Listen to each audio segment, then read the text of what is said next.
Hello everyone, welcome to the study glows.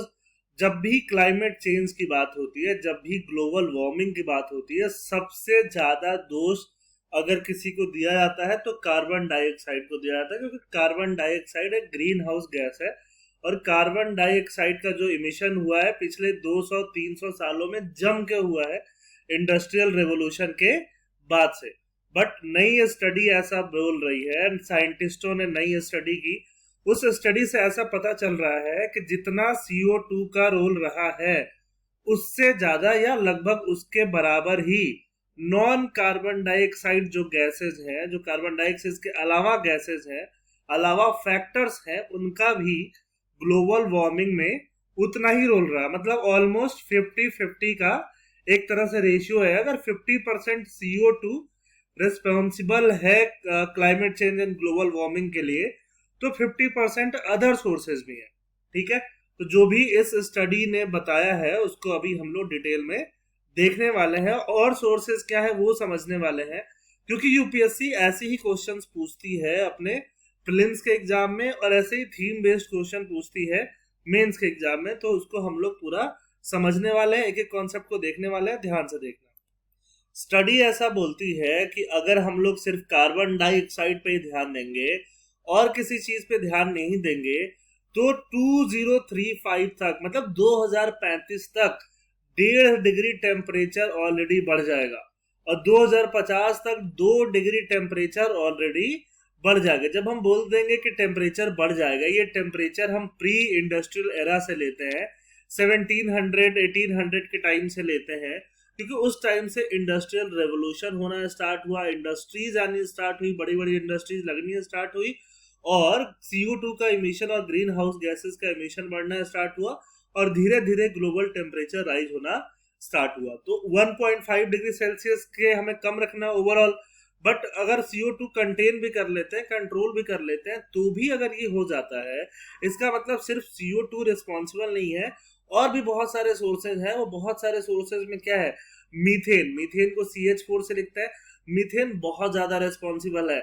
और methane की बात करें तो जैसे राइस है, राइस का अगर कोई कल्टीवेशन करता है, राइस फील्ड जो होते हैं, धान की खेती जहां पे चावल की खेती होती है, तो उस राइस से बहुत ज्यादा मीथेन निकलता है, खूब सारा मीथेन निकलता है। आप देखोगे कि इस साल 2022 में यूपीएससी प्रीलिम्स में ये क्वेश्चन आ चुका है कि इसमें से कौन सा ऐसा फसल है जिससे कि मीथेन इमिशन होता है, तो वो कौन सा है, राइस है।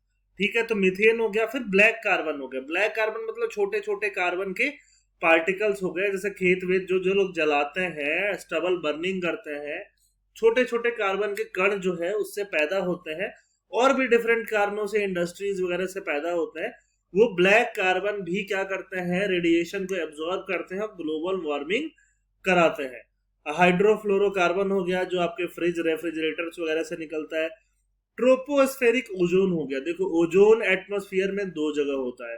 ओजोन एक तो होता है स्ट्रेटोस्फियर, अगर एटमॉस्फेयर की बात करें तो नीचे वाले पोर्शन को बोलते हैं ट्रोपोस्फियर, जो हमारे ऊपर है, जस्ट ऊपर है, और ऑलमोस्ट ऊपर के 80 किलोमीटर के बाद या कुछ समथिंग कुछ किलोमीटर के बाद के पोर्शन को हम लोग क्या बोलते हैं, स्ट्राटोस्फियर बोलते हैं। तो ओजोन लेयर जो स्ट्राटोस्फियर में नेचुरली अकर कर रही है वो तो अच्छा है, क्योंकि वो क्या करती है, वो यूवी रेडिएशन को रोकता है।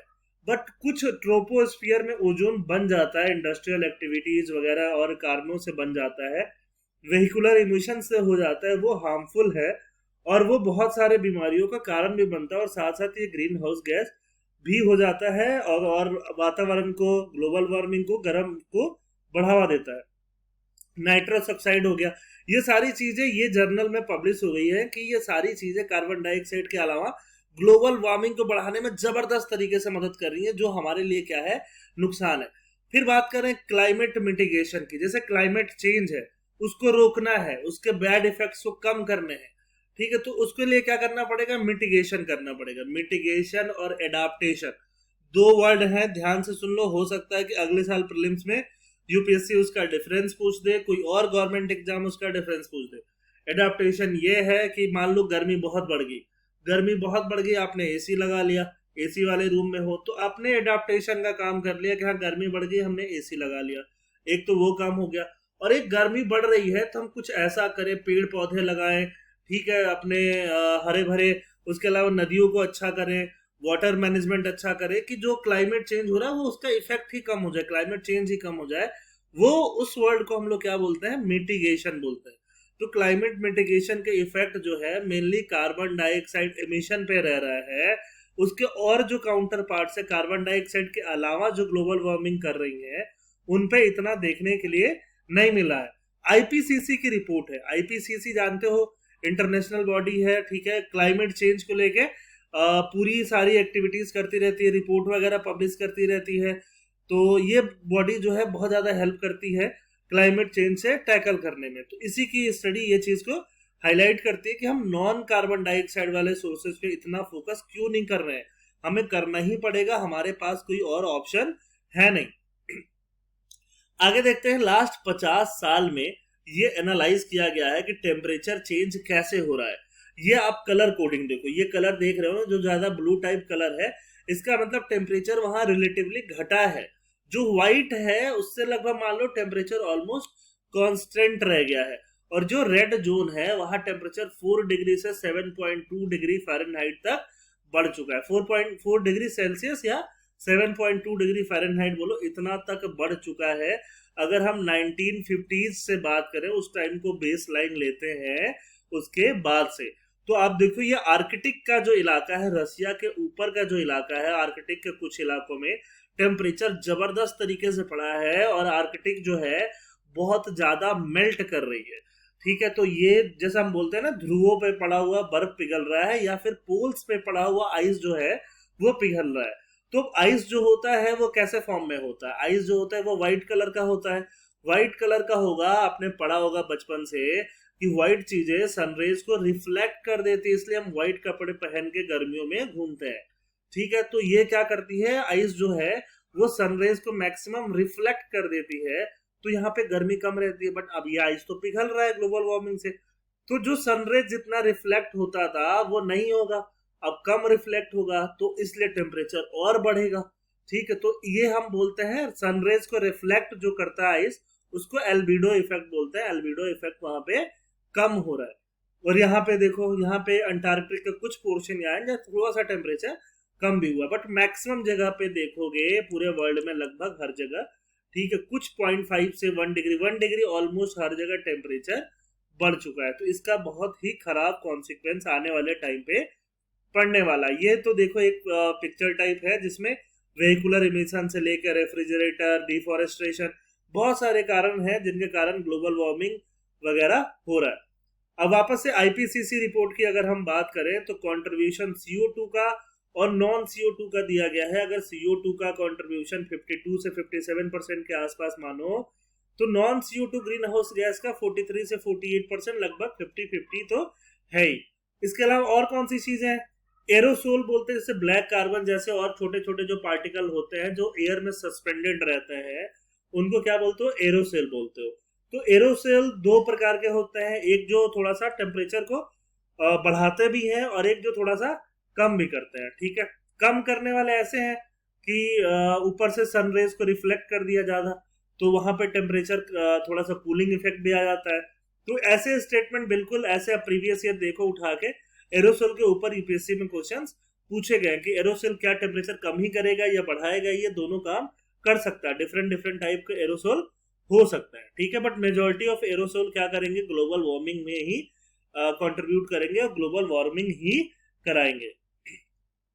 What was surprising is that when we count for CO2 emitted air pollution, aerosol by fossil fuel, ठीक है, तो non CO2 green house gas और ब्लैक कार्बन का जो कंट्रीब्यूशन है वो हम लोग काउंट नहीं करते। जैसे फॉरेस्ट फायर है, इससे CO2 इमिट होगा, बट CO2 के अलावा बहुत सारे छोटे छोटे पार्टिकल और नॉन CO2 गैसेस भी तो इमिट हो रही हैं, वो भी ग्लोबल वार्मिंग में वैसे ही काम बढ़ा रही हैं। ठीक है, और ऐसे ही प्रॉब्लम क्रिएट कर रही हैं।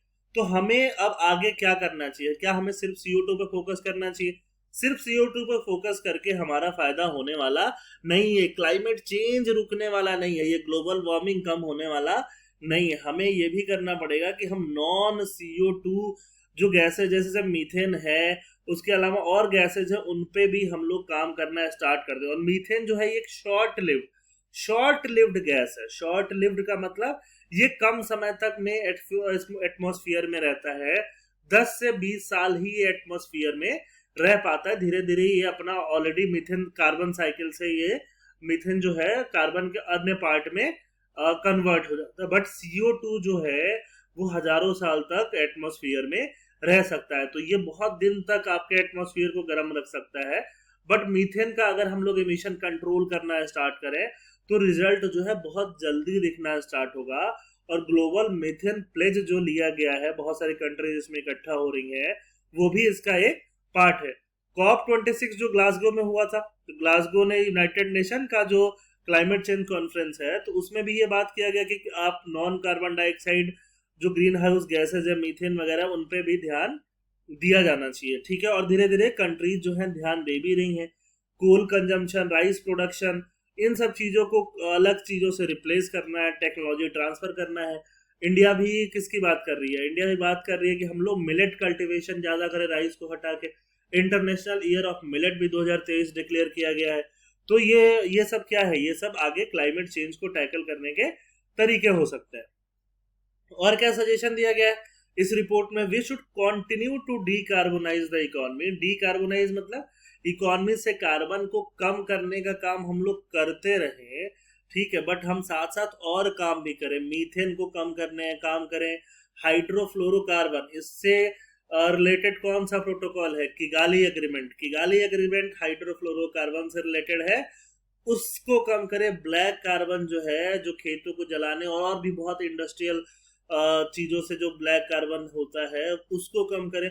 इन सबको अगर हम लोग कम करेंगे, एटमॉस्फेयर, लोअर एटमॉस्फेयर के ओजोन को कम करें, अपर एटमॉस्फेयर मतलब आपका स्ट्रेटोस्फीयर तो ठीक है, तो ये सब अगर हम काम करते हैं तो क्लाइमेट चेंज में ज्यादा और जल्दी इफेक्टिव इफेक्ट हमें देखने के लिए मिलेगा। ठीक है, आई होप आपको लेक्चर समझ में आया होगा, और बहुत सारी ऐसी चीजें हैं जो आपको एग्जाम में यहाँ से हेल्प करने वाली है। हमारे बहुत सारे कोर्सेज ऑलरेडी चल रहे हैं स्टडी ग्लोज के ऐप पे, जैसे एनसीईआरटी का लाइव क्लोज चल रहा है। एनसीईआरटीज में अगर आपको दिक्कत होती है या एनसीईआरटीज आपने ढंग से नहीं पढ़ा, तो आप जाओ हमारे कोर्सेज अवेल करो। ठीक, थैंक यू, जय हिंद।